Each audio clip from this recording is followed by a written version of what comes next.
탕탕 세계 지금 꼭 만나보세요. 넥스트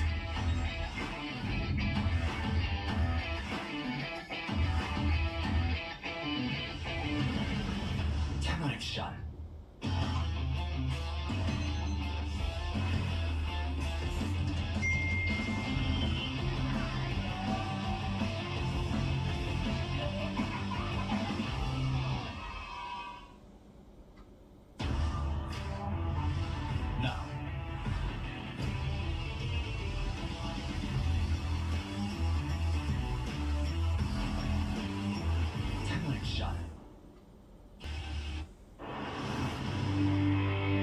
드리프팅.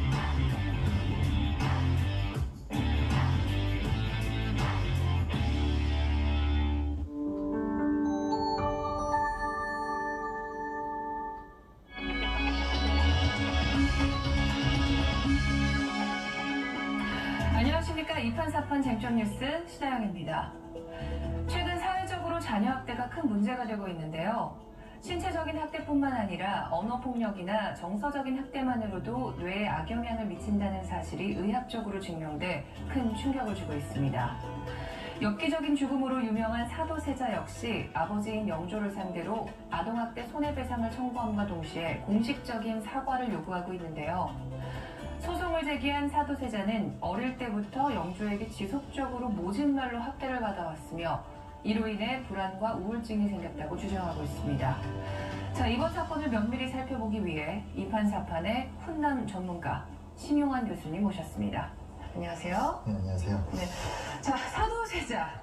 사실 비운의 생을 마감한 사도세자라면은 뭐 세종대왕, 이순신, 장희빈에 못지않게 드라마나 영화에 많이 소개돼 우리에게도 너무나도 익숙한 인물인데요. 자, 그래서인지 이번 소송을 두고 갑론을박이 심합니다. 교수님은 어떻게 보시나요? 사실은 뭐 예상됐던 사건이라고 할 수 있겠고요. 왜냐면 영조 본인도 오늘 우리가 좀 자세하게 살펴보겠지만 꽤 잔혹한 행동들을 많이 했던 것이고 사도세자도 역시 좀 그런 모습들을 보였습니다. 자, 영조의 말에 따르면요. 어려서부터 엄격한 교육을 한 건 사도세자가 특별히 영민했기 때문이라고 반박을 했습니다.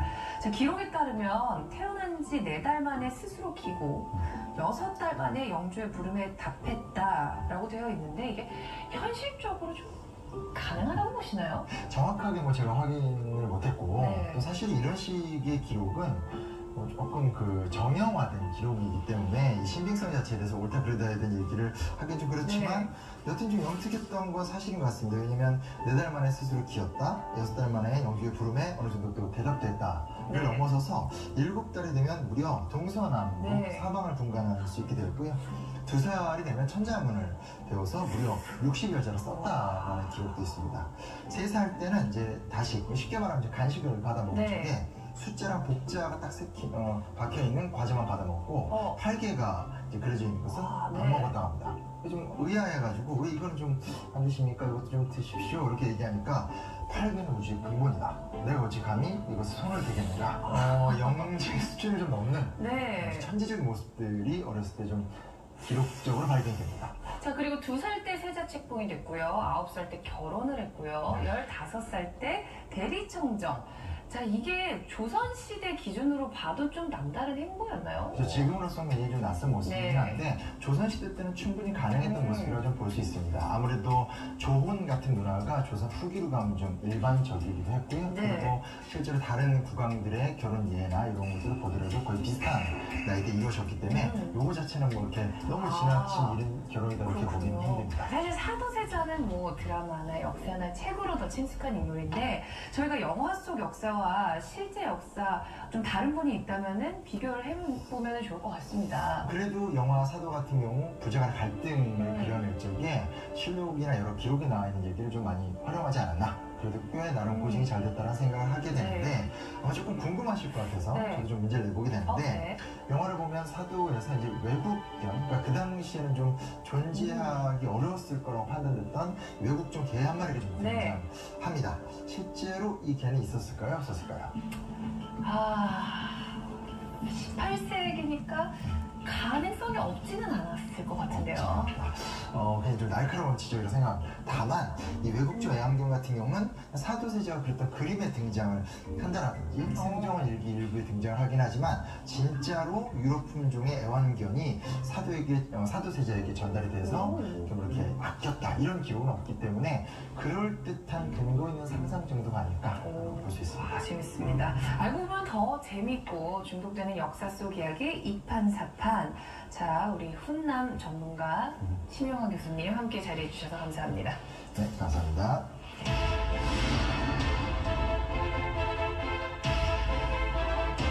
생을 마감하는 그 순간까지 아버지 영조로부터 학대를 받았습니다. 이에 영조에게 손해배상을 청구함과 동시에 공식적인 사과를 요청하는 바입니다.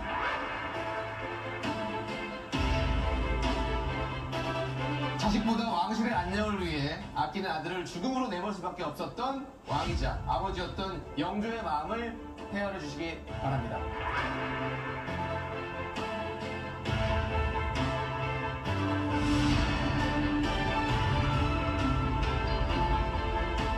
이거 충격적인 소송이네요. 예. 아니 이게 세자가 영조를 죽이려고만 안 했어도 사실 이 모습은 일어나지 않았습니다. 예. 아니 더운 한여름에 아들을 뒤주에 가둬서 죽이는 게 정상적인 일이라고 생각하시는 거예요 지금? 영조의 독특한 행동들은 일종의 강박장애라고 할 수 있겠네요. 이해했습니다. 칭만으로 피고의 명예를 훼손하고 있습니다. 자신의 자식을 가진 후궁에게 약세를 종용하였습니다. 범죄인데. 영조 유죄. 아니 아버지로서 좋은 환경으로 자식 키울 때 왜 이렇게 열심히 안 하는 거야? 이렇게 심증을 드러내면 안 돼요. 교육을 담당해야 하는 이들이 누굽니까?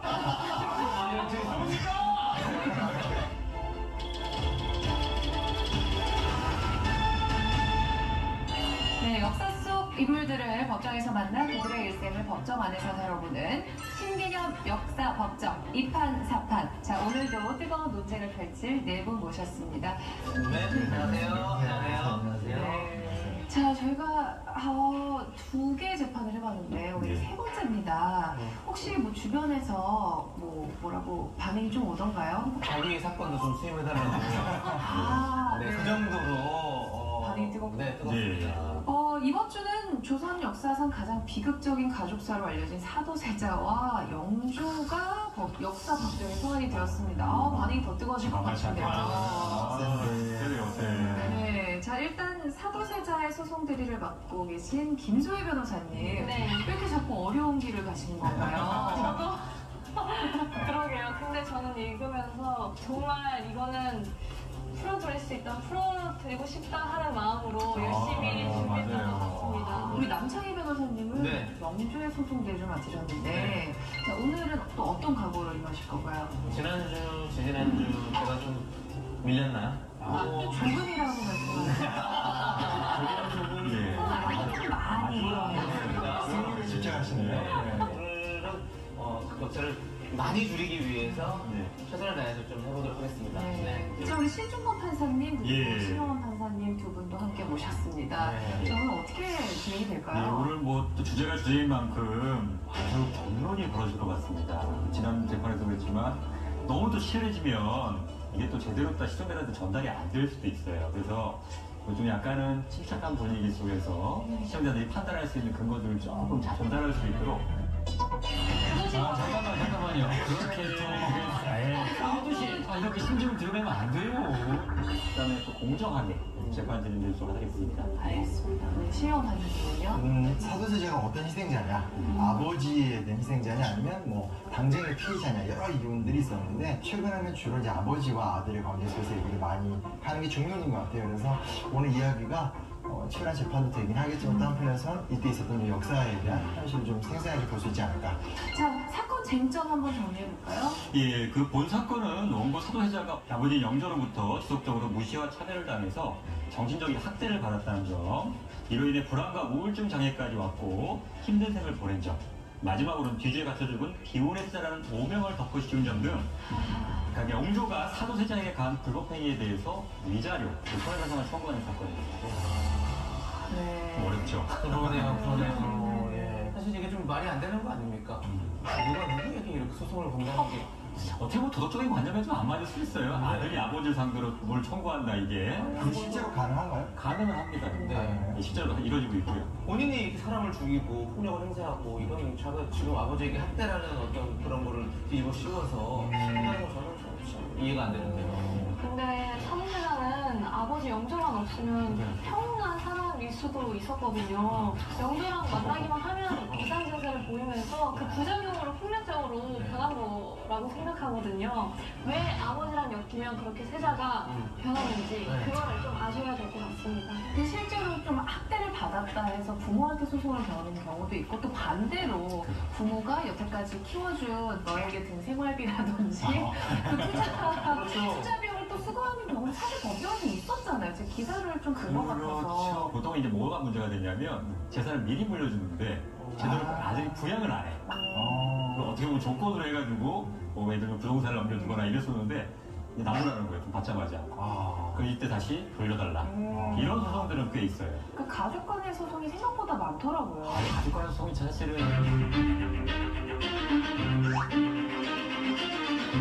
제일 피하고 싶은 사건이에요. 그래요?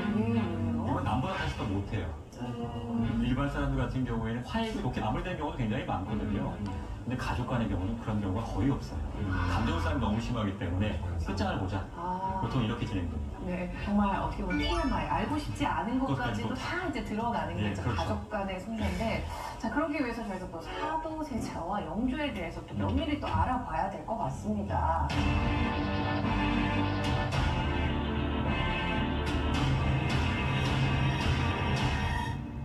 역사적으로 보면 일단 영조부터 좀 먼저 말씀드리겠습니다. 영조는 좀 컴플렉스가 강한 사람? 왕인데요?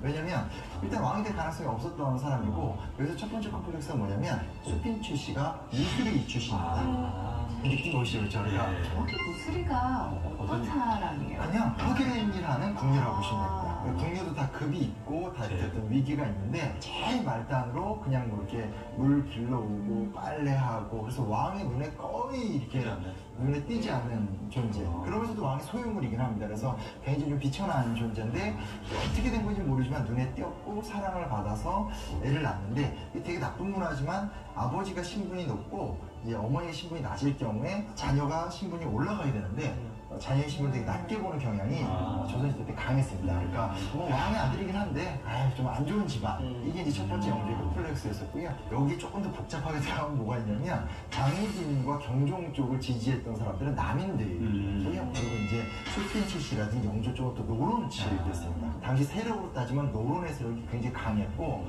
영조 개인의 의사와 상관없이 노론은 어떻게 해서라도 좀 경종을 끌어내리고 싶었던 그런 어떤 알력이 굉장히 좀 심했었던 상황이 있었고요. 그게 뭐냐면 경조가 병약했다가 일찍 죽었거든요. 근데 그게 또 공교롭게 동생이 형보로 좀 이렇게 건강하시라고 줬던, 쉽게 말하면 간식 같은 게 있는데, 그걸 먹은 다음에 실록을 보면 얼마 있다가 굉장히 상태가 악화가 되면서 돌아가시는. 독살이 오겠네요. 그렇죠. 바로 그 얘기가 나옵니다. 그래서 그렇게 되니까 사람들이 다 독살했던 얘기가 계속 커지게 되고, 나중에 실제로 청주 일기에서 이인좌를 중심으로 해서 이제 난이 일어나요. 난의 핵심이 뭐냐면 당신은 형을 독살했던 정통성 없는 국왕이다라고 하면서 무신년에 일어났기 때문에 무신난이라고 하는데, 그 정도의 사건이 일어났다는 얘기는 조선 국왕으로서 그렇게까지 정통성을 인정받지 못했다? 컴플렉스가 심할 수밖에 없겠죠.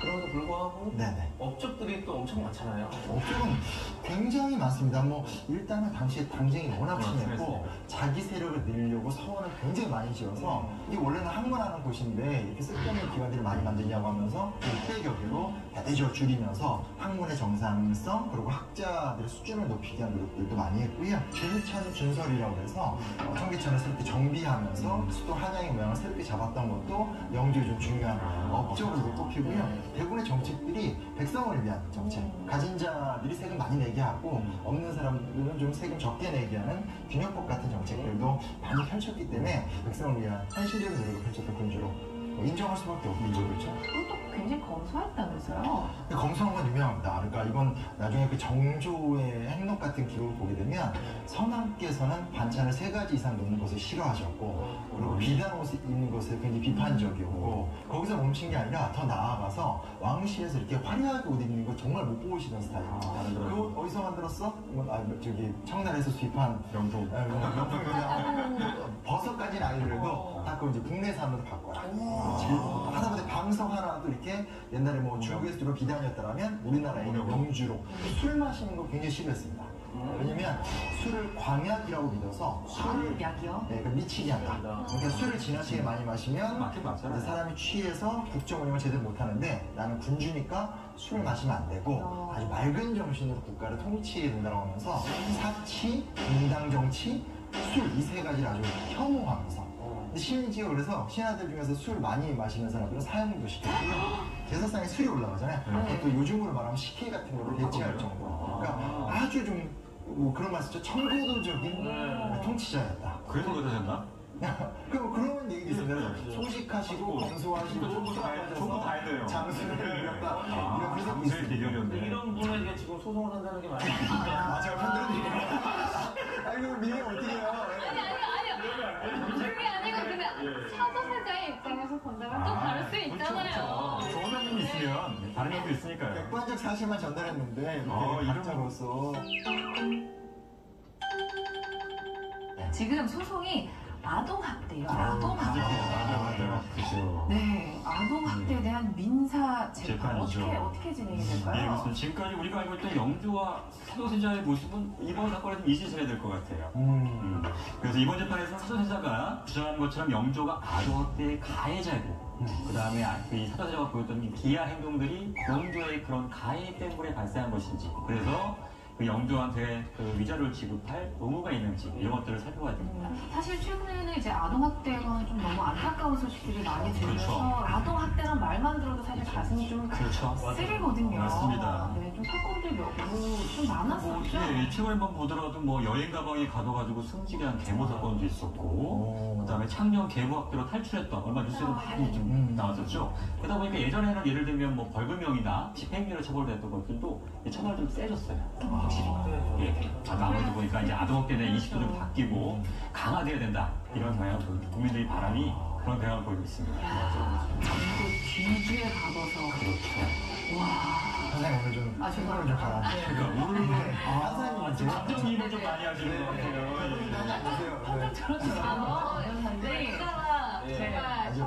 저기 업적이 감동하셔서 지금 아니. 약간 방향을 못 잡고 계신 것 같아요. 아닙니다. 이게 열심히 아픔을, 하겠습니다. 사도세자의 아픔을 좀 네, 공감하시는 것 당연하죠. 같아요. 영주였던 그런 자식 사랑을 이런 사건들과 함께 묻는다는 건 조금 아니요, 그게 아닌 거라서 그건 자식 사랑으로 생각하는 건 아닌 것 같아요. 좀 얘기를 한번 이따가 해보시면 네, 입장 차이가 많이 있으니까. 드러날 겁니다. 자, 못다운 이야기는 역사법정에서 나누도록 하겠습니다. 예.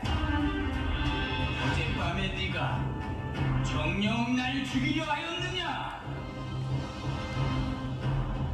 전하께서 그 죽은 사람 취급하기 위해 제 무덤을 파놓은 것 뿐입니다.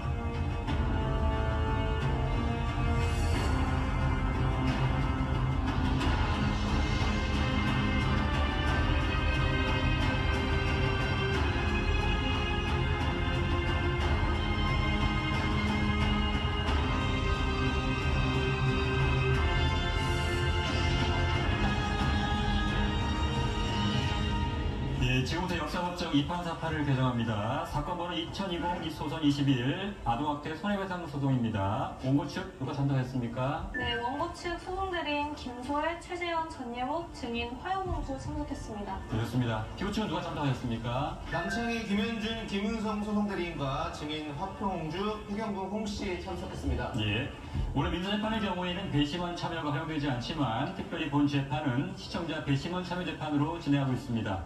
시청자 여러분들의 판단으로 승소여부를 갈 예정이고요. 그럼 먼저 원고 측은 소장 내용을 좀 들려주세요. 원고 사도세자는 태어나는 순간부터 생을 마감하는 그 순간까지 아버지 영조로부터 학대를 받았습니다. 어린 나이부터 부왕인 영조를 비롯해 주위에 지나친 기대와 관심을 받으며 숨막히는 유년기 시절을 보냈으며 대리청정 당시에는 신하들 앞에서 모욕감을 주는 아버지 때문에 수치심을 느꼈습니다. 이에 영조에게 손해배상을 청구함과 동시에 공식적인 사과를 요청하는 바입니다. 예, 이에 대해서 그럼 피고 측 송대 답변해 주시기 바랍니다. 존경하는 재판장님, 피고 영조는 왕세자 시절에 붕당 정치의 폐단을 몸소 느껴 즉위 이후 왕권 강화에 힘썼고 이를 하나밖에 없던 아들 사도세자에게 물려주고자 했습니다. 하지만 세자는 이러한 영조의 뜻을 헤아리지 못했을 뿐만 아니라 직책에 어울리는 도리를 다하지 못하였습니다. 그리하여 엄격하게 훈육한 것뿐이지 결코 사랑하지 않아서가 아닙니다. 자식보다 왕실의 안녕을 위해 아끼는 아들을 죽음으로 내몰 수밖에 없었던 왕이자 아버지였던 영조의 마음을 헤아려 주시기 바랍니다. 원활한 재판을 진행을 위해서 우선 출석한 증인들은 모두 앞으로 나와주시기 바랍니다. 오늘 증인이 많습니다. 예, 오늘 재판 좀 늦게 끝날 것 같네. 세 분이 나와주셨기 때문에 해경구 홍 씨가 대표로 증인선수 낭독해 주시고 나머지 분들도 오른손 들어서 같이 선수해 주세요. 증인 선서서. 양심에 따라 숨김과 보탬이 없이 사실 그대로 말하고 만일 거짓말이 있으면 위증의 벌을 받기로 맹세합니다. 예, 그러면 첫 번째 쟁점부터 공무측 시작하시죠.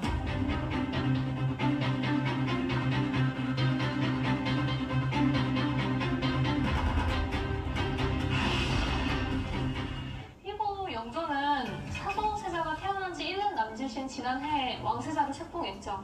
네, 맞습니다. 네. 그게 왜요? 그것이 바로 학대의 시작인 겁니다. 아니, 세자를 사랑해서 빨리 이렇게 세자 책봉을 한 건데 왜 그걸 학대라고 하는지 저는 모르겠습니다. 재판장님들이 들으시기에는 좀 이상하지 않으십니까? 그거야 뭐 나름대로 이유가 있는 것 같은데. 아니, 왜냐하면 들어봐야겠죠. 다른 왕들은, 역대 왕들은 세자가 빨리 되고 싶어서 난리인데 일찍 시켜줬다고 해서 이게 학대라는 말은 좀 너무 좀 센 것 같습니다. 피고는 저희 원고가 태어나자마자 즉시 이제 중전에 양자로 드릴 정도였고, 그래서 원자로 삼은 다음에 그 이듬해 바로 왕세자로 책봉을 했습니다.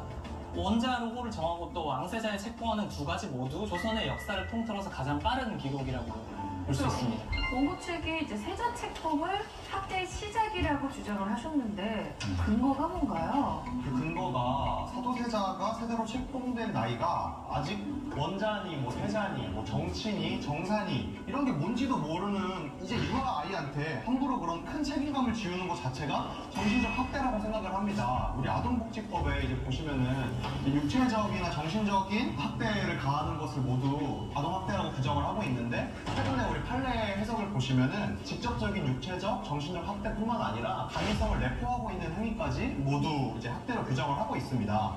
이런 점에서 학대라고 생각을 합니다. 세자 책봉 그 자체만으로 그 근거가 될까요? 그러니까 아이 어린 나이에는 부모와의 정서적 유대가 굉장히 필요하고 중요한 부분인데, 이렇게 형성하는 것을 좀 방해할 수 있는 요소가 있어서 넓은 의미에서는 아동 학대라고 볼 수도 있긴 있습니다. 네.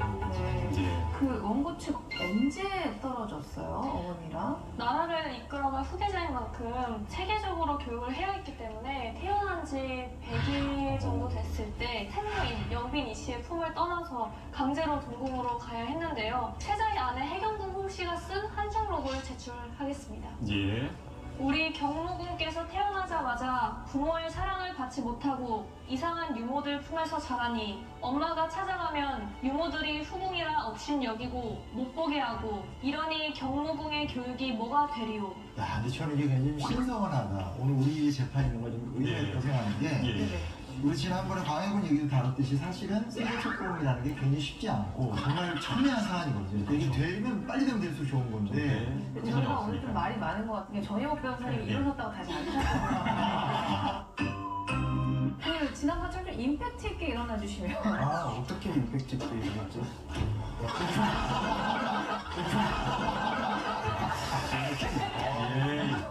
어떻게 임팩트 있게 일어나지? 오늘 마이크 메시지니까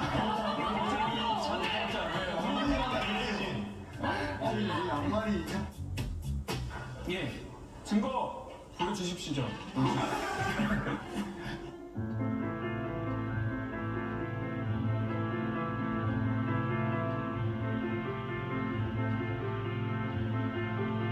증거 보다시피 갓난아이가 어머니의 품을 떠난 것도 학대인데 교육을 담당해야 할 이들이 누굽니까? 이거는 정치인 세례가 누굽니까? 이거 맞습니다. 바로 경궁의 궁녀들 아닙니까? 네. 근데 궁궁전도 이름이 좀 이상합니다. 저승전이거든요. 조금 이상하죠. 네. 그런 궁녀들이 과연 사도세자를 잘 돌봤을까요? 어림도 없는 일입니다. 이상입니다. 무슨 얘기를 하시는 거죠? 뭔가 좀 약간 아예 이해가 안 돼요. 예. 이건 제가 보기엔 추측성이어서 이렇게 서로 뒷받침될 만한 거는 좀 아니지 않나 싶은데요. 한중록뿐만 아니라 이 부분을 입증할 추가 증거를 좀 제출해 주셨으면 좋겠고요. 피고는 이제 왕세제가 되는 과정에서 본인의 생명까지 위협을 받았던 적이 있고요. 또 원고는 늦은 나이에 낳은 자식이었습니다. 네, 늦둥이였죠. 그래서 감히 누구도 이제 원고를, 그러니까 세자를 건드리지 못하도록 하기 위한 방패를 되도록 빨리 만들어준 게 아닌가. 뭐 되게 좀 반박하겠습니까? 예, 무리한 교육 때문에, 조기 교육 때문에 사도세자는 학대를 받았습니다. 왜냐하면 보통 왕실 교육은 0세에서 3세에서 고양청에서 원자를 양육하고 4세에서 5세까지는 강학청에서 글을 배웁니다. 그런데 우리 사도세자는 이렇게 차근차근하게 그런 과정을 밟지를 못했어요. 왜? 태어난 지 1년도 안 돼서 1년 남짓 만에 세자로 책봉되었기 때문입니다. 2살 되던 해부터 시강원에서 세자 교육을 받게 된 것입니다. 네, 맞습니다. 세자 교육이 여러분이 생각하시는 것 이상으로 정말 고됩니다. 이 시강원에 세자 개인 과외 선생님만 해도 20명이 넘었는데요. 이 20명이 교대로 24시간 동안 세자 교육만 시킨 겁니다. 아니 2살 때면 보통 뭐합니까? 우러러가 제일 좋아하는 노래 부를 나이 아닙니까? 아니 사실 노래도 잘 못할 나이예요. 문장 커서도 힘든 나이인데 이게 학대가 아닌 뭡니까? 근데 제가 생각하기에는 말이죠. 머리가 아파서 좀 조선왕조에서 세자로 책봉된다는 게 정말 엄청난 일이지 않습니까? 맞습니다. 그렇죠? 예, 전현욱 변호사님도 인정하시죠? 인정합니다. 이 한 나라의 어떤 예비 국왕이 되는 거잖아요. 그러면 얼마나 많은 시험을 거쳐서 또 얼마나 많은 조정 신료들의 이해관계가 얽혀 있는지 그런 걸 아십니까? 네, 그렇습니다. 전현욱 변호사님 인정하시는 것 같고요. 예. 사도세자의 아들인 이 정조만 봐도 정말 바로 답이 나오지 않습니까? 그럼 모든 과정을 그냥 싹 승려하고 그냥 태어나자마자 세자의 길만 걷게 해줬다는 거. 이거는 학대가 아니라 이건 오히려 또 이 혜택을 받은 거죠. 사실 세자들은 다 이렇게 교육 받거든요.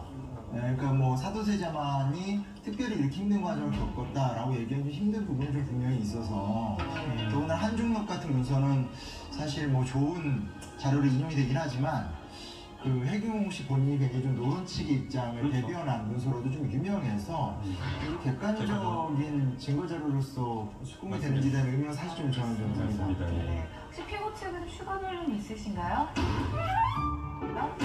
당연히 있습니다. 왔다 갔다 하시네요, 기분이. 예.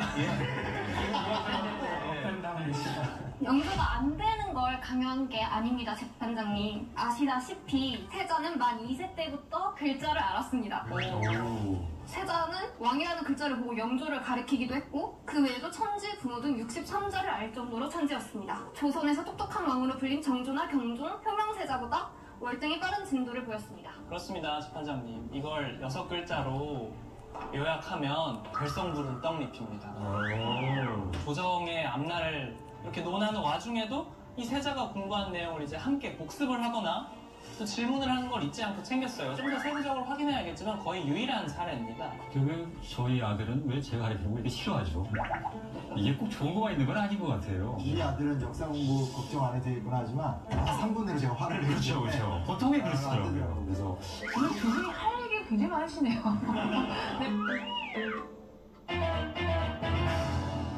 예, 언급에는 뭐 재반박할 게 있으신가요? 예, 있습니다. 피고 측 대리께서 계속 말씀해 주신 것처럼 천재였던 세자인 것 자체는 인정을 합니다. 네, 머리만 좋을까요? 아니요. 세자는 운동도, 신체 능력도 굉장히 탁월했습니다. 또 잘 먹고, 그리고 또 잘 성장을 하셔서 활쏘기에도 굉장히 능했다는 기록이 있고요.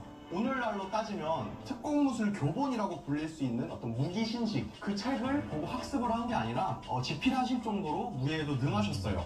이런 영특한 세자를 영조께서는 칭찬을 해주시고 더 이제 북돋아 주시기는커녕 많은 대신들 앞에서 어린 세자가 일부러 모를 법한 질문만 하시면서 무안과 면박을 주신 면모가 있습니다.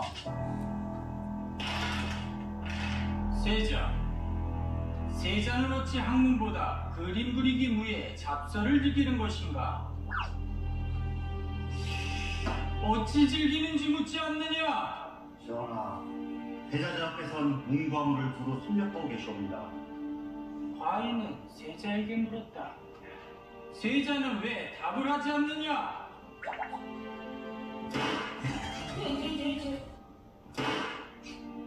어찌 말을 못하느냐? 전하, 전하께서 이미 강경하게 대하시니 세자께서는 두려워하고 위축되어 답을 잘 하지 못하는 것이라. 듣기 싫다! 우리도 위축됐구나. 듣기 싫다! 세자는 매일 짐에게 상처만 주는구나. 내가 네 나이 때에는 단 한순간도 공부를 못할까 두려워했는데 이 좋은 환경에서도 공부를 게을리하다니 네 애미를 닮은 게로구나.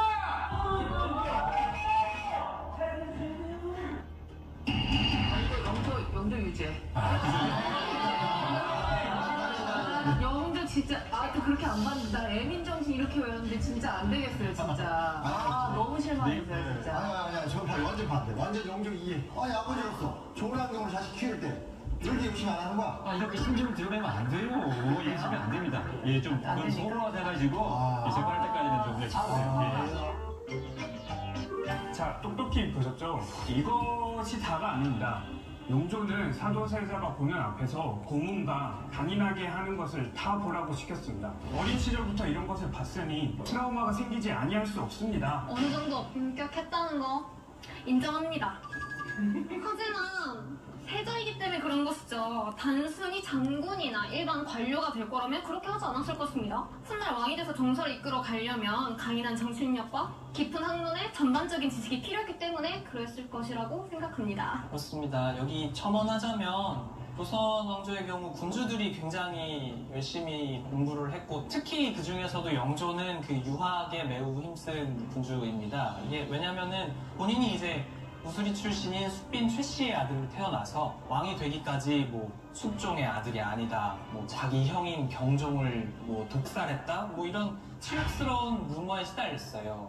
출신 성분 때문에. 영조가 이런 루머들을 극복할 수 있는 일은 늘 완벽할 정도로 자신을 재단하고 또 학문에 몰두하는 것 말고는 없었을 겁니다. 아버지는 정말 힘들게 왕이 됐는데 아들은 1년 만에 그냥 세자를 시켜줬더니 활성하고 있고 활 쏘고 있고 뭐 이러면 아버지 입장에서는 충분히 못마땅할 수 있을 거라고 저는 생각합니다. 그렇게 나중에 못마땅하게 여길 거였으면은 경종을 모시던 궁녀가 있는 저승전으로 보내지 말았어야죠. 이게 본인의 어떤 정치적 입지, 본인의 떳떳함을 위해서 어린 자식을 희생시킨 거 아닙니까? 네. 그러니까 확실히 이제 부모 자식 간의 관계는 법적으로 정의하기는 애매한 점이 있는 것 같은데, 맞습니다. 자 여기서 저희가 좀 놓치면 안 될 사안이 있을까요? 그 아동학대라는 게 아까도 말씀드렸듯이 돌보지 않는 거, 소위 말하는 방위만호까지 포함하는 개념이거든요. 학교라든가 어린이집, 기타 기관에서 다 일어날 수 있는 거기 때문에 이게 단순히 뭐 가정내의 문제다라고만 생각할 수는 없는 거고요. 이런 부분에 좀 집중적으로 해서 이 사건을 좀 보면 어떨까라는 생각이 좀 듭니다. 알겠습니다. 자 그럼 다음 쟁점으로 넘어가 보겠습니다. 원고 측 두 번째 쟁점 말씀해 주시죠.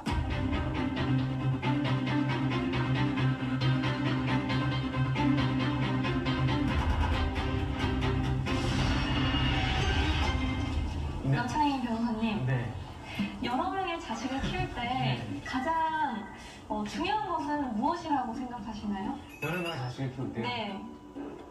돈이 좀 많이 필요하지 않을까라는 좀 생각이 듭니다. 아, 돈이요? 예. 네, 뭐 네. 체력도 좀 필요할 거고. 체력이요? 네. 네, 돈과 체력. 네. 네, 알겠습니다. 중요하죠, 맞아요. 네. 네, 자식을 키울 때 가장 중요한 것은 일관된 사랑과 관심이라고 생각하는데요. 하지만 그 사랑과 관심이 누군가에게 일방적이거나 또 어쩔 때는 부담스러울 정도로 지나쳤다가 그러면 어떨 것 같습니까? 아, 그럼 힘들죠. 네, 예. 영조가 바로 그랬습니다. 많이 힘드셨네? 예, 인정하셨네요? 영조는 스라에 이남 7녀의 자식을 두었는데 그 자식에 대한 차별이 너무 심해서 주변 사람들까지 알아차릴 정도라고 합니다. 일정 부분 역시 인정합니다.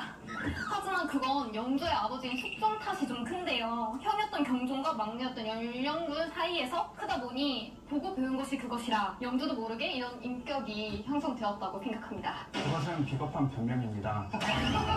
본인이 차별을 당했으면 자식은 그런 차별도 도덕 없도록 해야 되는 것이 이성정 아니겠습니까? 이러한 영조의 자식 차별이 어느 정도였는지 알아보기 위해 화협옹주를 증인으로 신청합니다. 네, 앞으로 나오시죠. 예. 잠깐 일어나주시죠. 예. 지금 이런 말씀해 주세요. 저는 조선 제21대 임금인 영조와 영빈이 씨의 소생으로 사도세자의 친누나입니다. 예.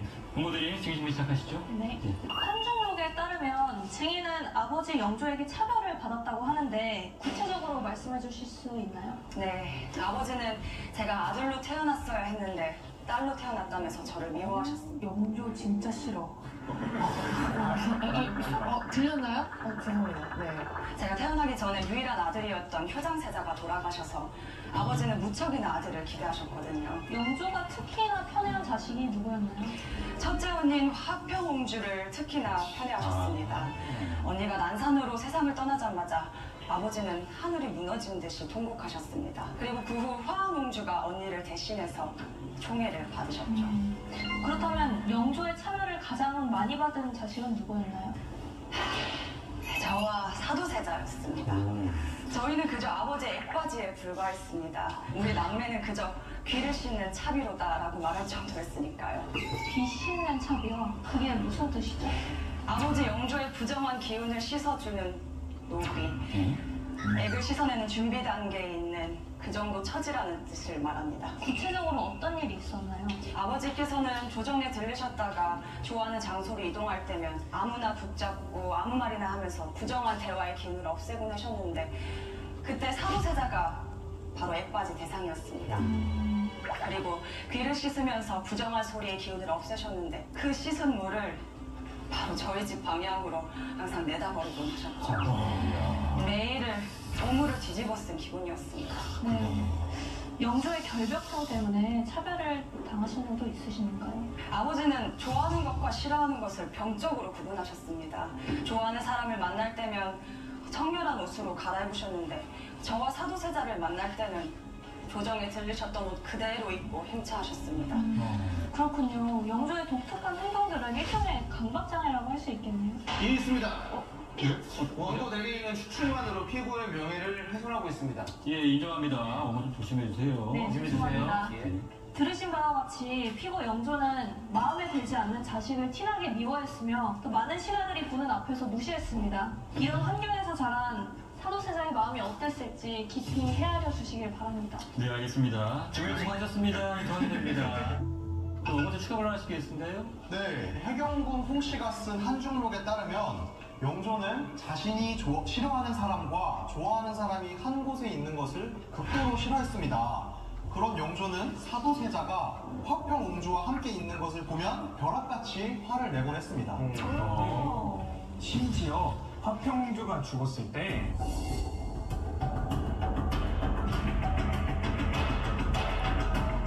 사도세자의 장손인 의소세손이 태어났는데 그 의소세손을 이뻐하는 영빈이 씨를 오히려 영조는 미워하기도 하고 세손을 탐탁지 않게 여기기도 했습니다.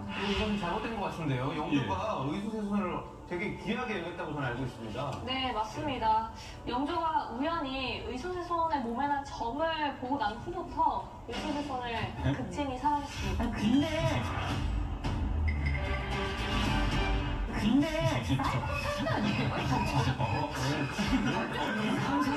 만만하시면 안 돼요. 아니 왜 점을 보고 살아? 이게 좀 이상하지 않아요? 그렇게 좀 이상하긴 하긴 한데 그 이유가 있습니까? 네, 점의 생김새가 화평옹주의 그 모습과 비슷해서 화평옹주가 환생했다고 생각하시면서 그때부터 의소세손을 아꼈다고 하시는데요. 근데 의소세손이 화평옹주의 대역도 아니고 할아버지가 손자에게 이렇게 하는 것이 참 이상하긴 하네요. 예, 피부치 발언 있습니까? 네, 있습니다. 열 손가락 깨물어서 안 아픈 손가락이 없다는 말에서 알 수 있습니다, 우리가. 다 아파요. 예. 아, 직접 게임을 본 거예요? 게임은 다 아픕니다. 이쪽 소리 안 하셨어요? 네. 예. 다 똑같이 아프신가요? 그렇더라고요. 더 아파하시는 것 같은데. 완전히 아닙니다. 다 똑같습니다. 알겠습니다. 어찌 부모가 어느 자식은 좋아하고 어느 자식은 싫어하고 할 수 있습니까? 네, 이건 자식들의 성향에 따라 훈육 방법을 달리한 것이라고 볼 수 있습니다. 저희 피부 측 역시 이를 반론해줄 증인을 한 분 모셨습니다. 영주의 편애를 받았다던 화평공주입니다. 네, 드디어 좀 분위기가 반전이 되겠군요. 예, 지금 이런 말씀해 보시죠. 조선 제21대 임금인 영조의 세 번째 딸 화평이라 하옵니다. 예, 지금 앞에 서서했죠. 거짓말하면 위증죄 처벌할 수 있고요. 아시겠죠? 예, 진실만을 말씀드리겠습니다. 예, 티고들의 신문 시작하시죠. 영주께서 여러 딸들 중에 특히 증인을 사랑했다고 하는데 본인도 그렇게 생각하시나요? 아무래도 맏딸이고 첫 자식이다 보니 제게 조금 더 예뻐하시고 의지하셨던 건 맞습니다. 증인 말에 따르면 화여공주 역시 살아남은 딸인데 예뻐해야 맞지 않을까요? 화여공주를 사랑하지 않았던 게 아닙니다. 단지 표현하는 방식이 조금 서툴렀을 뿐이라고 생각합니다. 사도세자에 대한 양육 방식은 어떠셨나요? 아무래도 왕위를 이을 세자이다 보니 조금은 엄격하게 훈육하시긴 하셨어요. 하지만 사도를 너무나도 아끼셔서 많은 신하들 앞에서는 칭찬을 아끼지 않으셨어요. 늦은 밤까지 책을 만들어주셨고 성균관에 입학했다고 한편비까지 만들어주셨으니까요. 영도와 사도의 사이가 멀어질 때마다 증인이 중간에서 노력을 많이 하셨다고 들었는데 사실일까요? 다행히도 제 말을 들으셔서 사도에게는 아버지에게는 사도의 진심을 전해서 두 사람의 사이가 멀어지지 않도록 각별히 신경 쓰긴 했습니다. 이러한 증인께서 공생 사도세자가 아닌 아버지 영조를 위해 이 자리에 참석하셨다는 게 맞을까요? 네, 맞습니다. 이상입니다. 예, 증인 수고하셨습니다. 잘 들어가셨습니다. 예, 교실 추가 발언 있습니까? 예, 재판장님. 증인 진술뿐만 아니라 이 부분에 관련해서 좀 참고자료 형식으로 화여공주의 묘지석 일부를 증거로 제출합니다.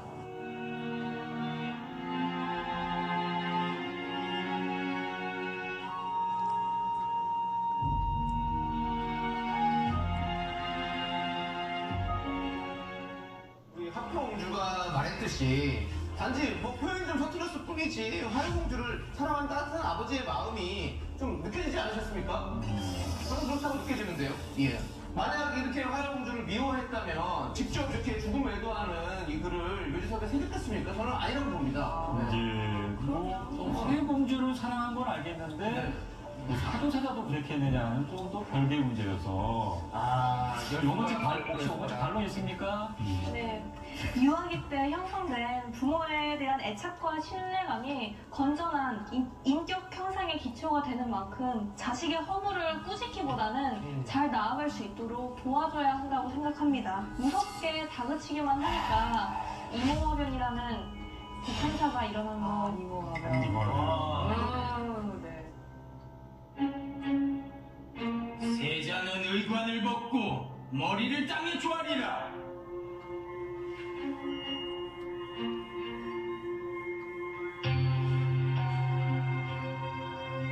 어젯밤에 네가 정녕 날 죽이려 하였느냐?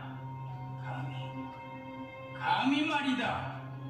전하께서 저를 없는 사람 취급하시기에 전하께 화를 뿜은 것은 맞지만 결코 살해할 일은 없었사옵니다. 네가 만약 자결하면 조선국 세자의 이름은 잃지 않을 것이다. 전하께서 절 칼로 찔러도 모자란 판국입니다. 좀 말하는 것 좀 봐라. 얼마나 흉측한가. 전하, 아무리 임금이라도 이럴 순 없사옵나이다. 어찌 한낱 홍의 말만 듣고 나라의 강보를 흔들려 하시옵니까? 명을 거두어 주시옵소서. 부끄럽다. 뒤줄을 가져와라.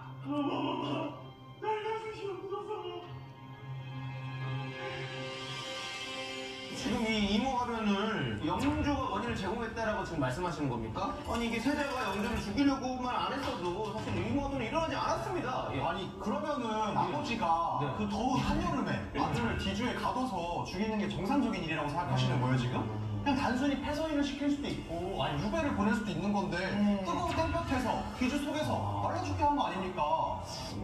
알겠습니다. 일단 다음 쟁점 넘어갈게요. 예. 네.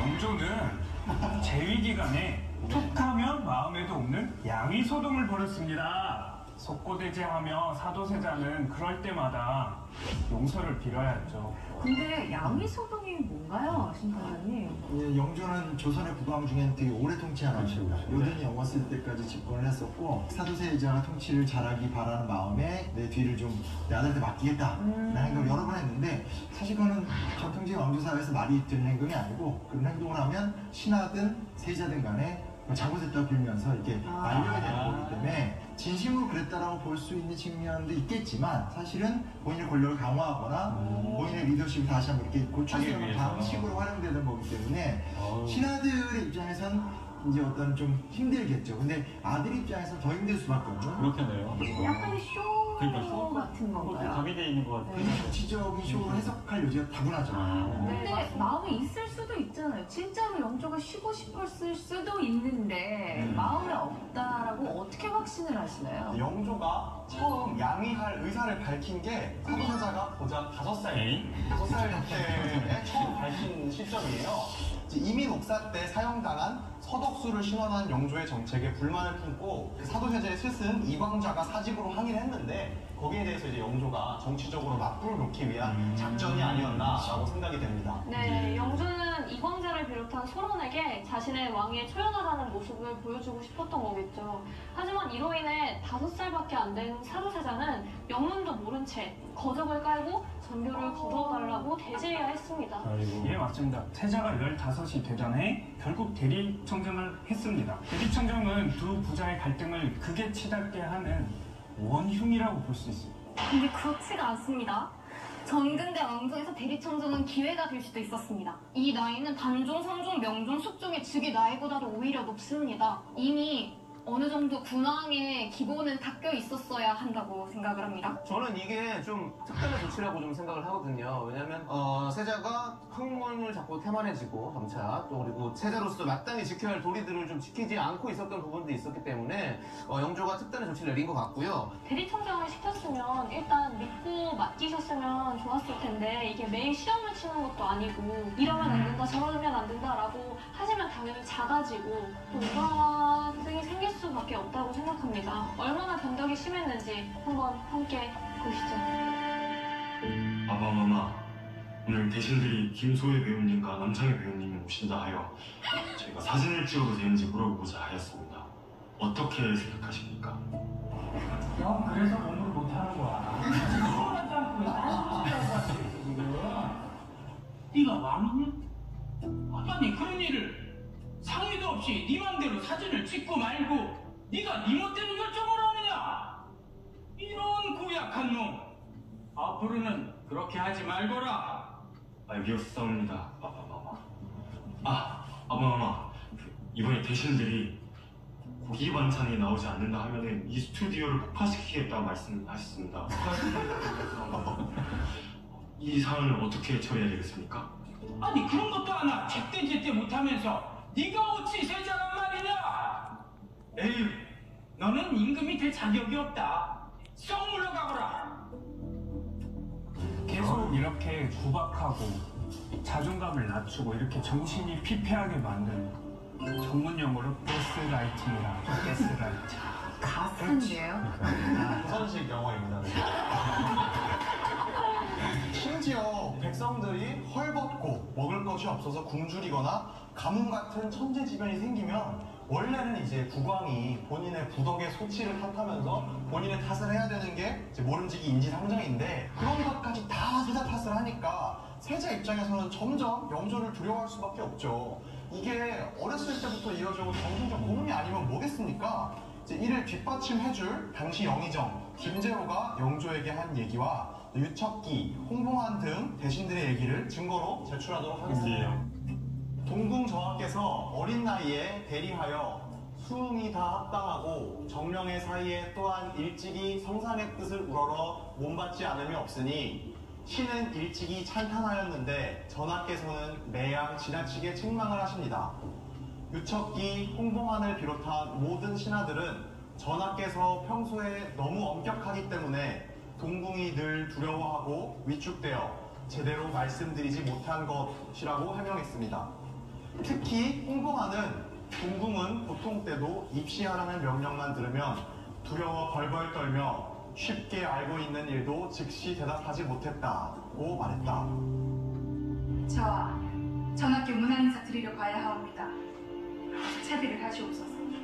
부인, 난 아버님가 무섭소. 저의 아버님 아니시옵니까? 마음을 편히 가지시옵소서. 허나 아버님은 항상 제 탓을 하옵니다.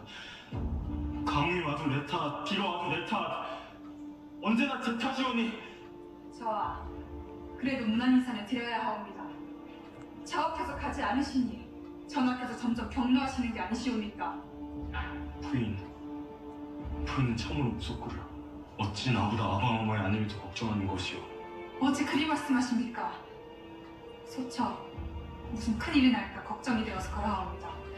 세순의 안위를 걱정하는 것이겠지.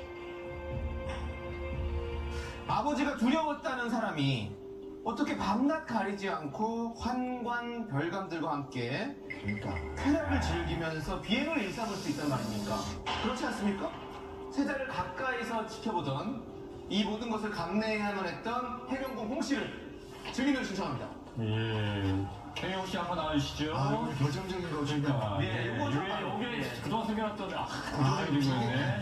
드디어 나왔네. 예, 증인 앞에 선상으로 유지됩니다. 지원하시면서 거짓말하시면 1조 처벌할 수 있어요. 아시겠죠? 네, 알겠습니다. 예, 피고들이 신문하시죠. 네. 증인은 사도와 동갑으로 10세가 되던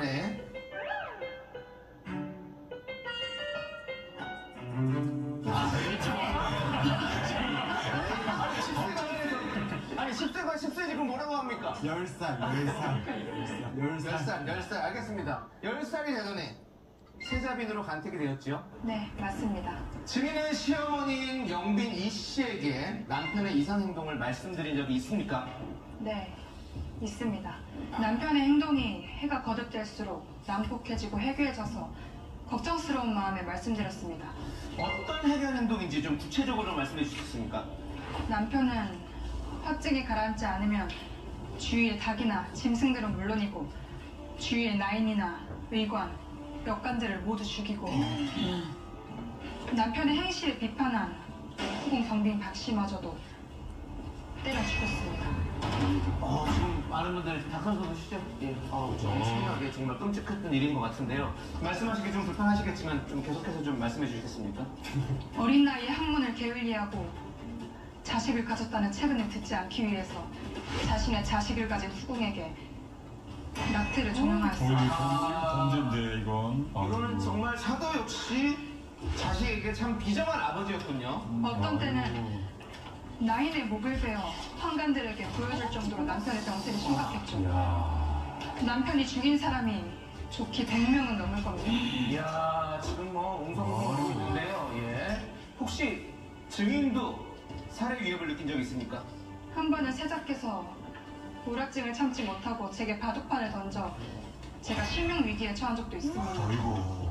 뿐만 아니라 창경궁 수구궁을 통해 시아버님이 머무는 경희궁으로 칼을 들고 가 해칠 뜻을 비추기도 했습니다.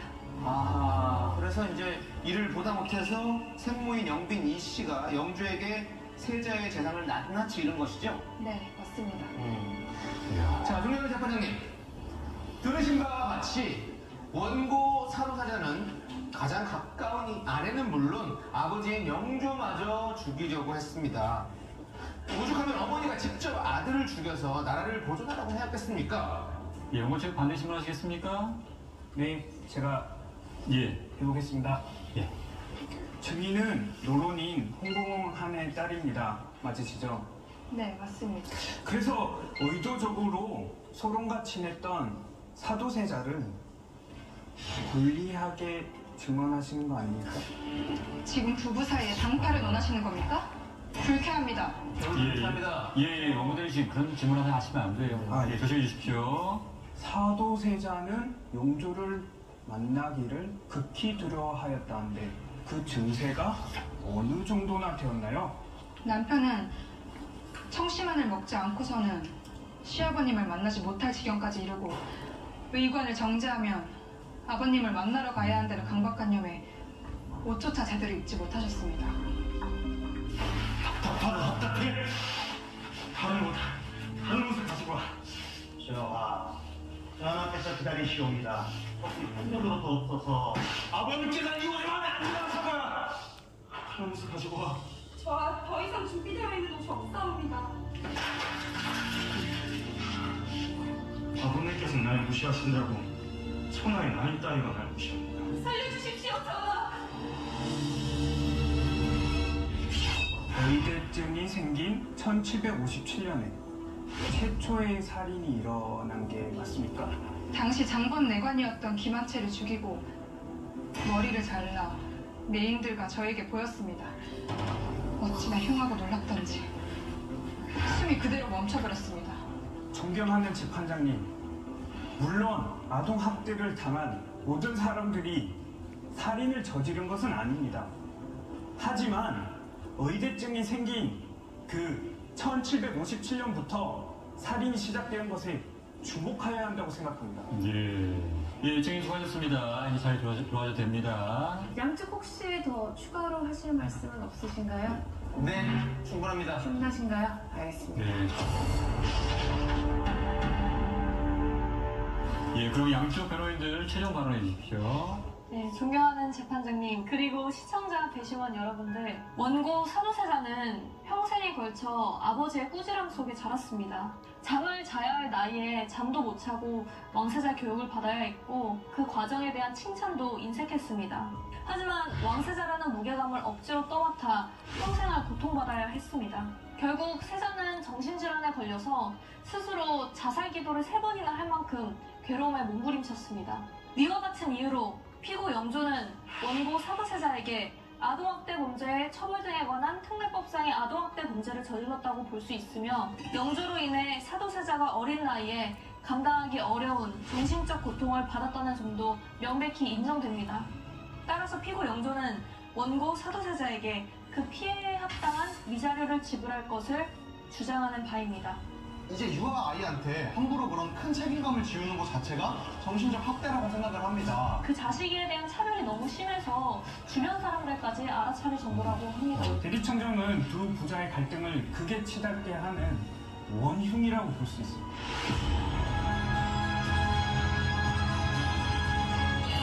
네, 존경하는 재판장님, 그리고 시청자 배심원 여러분, 영조는 평생 자신의 출생에 대해 부정당하면서 살았습니다. 그래서는 늘 완벽함을 추구할 수밖에 없었습니다. 왜냐? 그는 왕이기 때문입니다. 천출의 한계를 극복하기 위해 노력했고, 천출이었기 때문에 백성을 위한 서민 정책을 펼쳤으며 절약을 몸소 실천한 왕이었습니다. 분단 정책을 혁파하기 위해 탕평책을 펼침으로 양쪽의 균형을 맞추려고 살얼음 같은 정치를 펼쳤습니다. 나란 일이, 정치가 얼마나 어려운 일인지 조금의 틈도 보이면 안 되는 자리가 왕의 자리임을 영조는 그 누구보다 뼈저리게 느끼고 있었습니다. 그렇게 세자에게 완벽함을 강요했을 수는 있습니다. 그러나 그것이 학대라고 할 수는 없다고 저는 생각합니다. 재판부의 현명한 판단으로 조선 역사상 가장 참혹한 가족이라는 오명을 벗겨주시기를 간곡히 부탁드립니다. 피고는 제 원고가 태어나자마자 즉시 이제 중전에 양자로 들일 정도였고, 어찌 부모가 어느 자식을 좋아하고 어느 자식을 싫어하고 할 수 있습니까? 전근대 왕조에서 대리청정은 기회가 될 수도 있었습니다.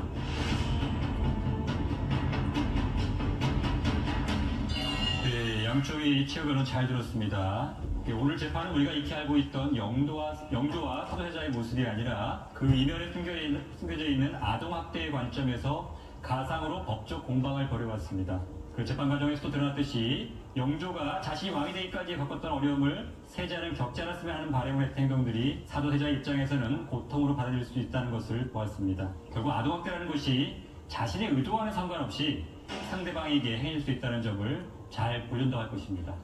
네, 심영원 판사님은 오늘 재판 어떠셨나요? 네. 그냥 객관적 사료를 실제로 봤었을 때 사도세자가 특히 여기는 의대증 얘기만 나왔지만 나중에 가면 자기 앞마당에다가 깊은 구덩이를 파고 구덩이 속에서 하루 종일 보낸다든지 자꾸 이렇게 어떤 이상한 종들을 데려와서 희한한 놀이를 한다든지 했고 영조가 굉장히 뒤늦게 이 상황을 알았던 과정이어서 조금 극단적으로 얘기하면 한쪽은 이미 그냥 상처를 받는다는 게 넘어서서 일종의 조현병, 정신병으로 흘러간 정황들이 추측이 되고 또 한편에선 그런 환자는 뭐 국가를 운영하는 데 있어서 필요가 없다. 왜냐? 사도세자에겐 더 영특한 사도세자의 아들 정조가 있기 때문에라는 대체제가 또 있었던 상황이었기 때문에 결과적으로 무엇이 맞다, 어떤 것이 정확한 역사의 진실이다에 대한 평가는 참 힘든 거라고 생각이 되고요. 우리의 관점에서 좀 좋은 판단을 특히 배심원 이렇게 좀 내려주셨으면 하는 그런 바람을 좀 드립니다. 네, 김소희 변호사님은 사실 시작과 다르게 조금 의기소침해진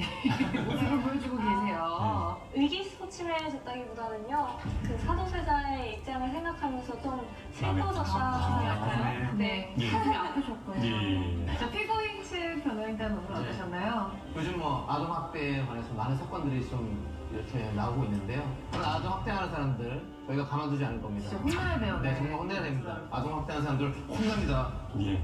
안 됩니다. 알겠습니다. 자, 역사법정 2판 4판 오늘 법정은 사도세자와 영조의 이야기를 다뤘습니다. 보는 시각에 따라서 너무 다른 의견들이 나왔는데요. 판단은 시청자 배심원 여러분께 맡기도록 하겠습니다. 자, 그럼 다음 주 다른 재판으로 여러분을 찾아뵙겠습니다. 수고하셨습니다. 네, 이는 심각한 명예훼손이자 허위사실 유포이며 이에 1심 사형 판결에 대해 항소를 제기하는 바입니다. 숙종의 총애를 받고 있다는 이유로 교만한 행동을 서슴지 않은 인물입니다. 중전이 시키는 모든 일에 오만불선하게가 딱이 없었던 거죠. 죄송한데 옷 입었다고 왕이 된 게 아니에요. 캐릭터 잘못 잡으신 것 같은데. 검사예요, 검사. 이건 쇼입니다, 쇼예요. 당연히 이면요? 거의 기본 출신입니다. 좀 고자들기에 친구분? 고자들이요? 좀 삼가주셨습니다. 네, 아니, 말씀하신 거 좀 지나치다고 생각합니다. 아, 예, 이 결정적인 증인인가요, 이게 증인이? 직접 실행해 옮긴 건 장희재였지만 그 배후에는 희빈 장 씨가 있었다고 생각합니다.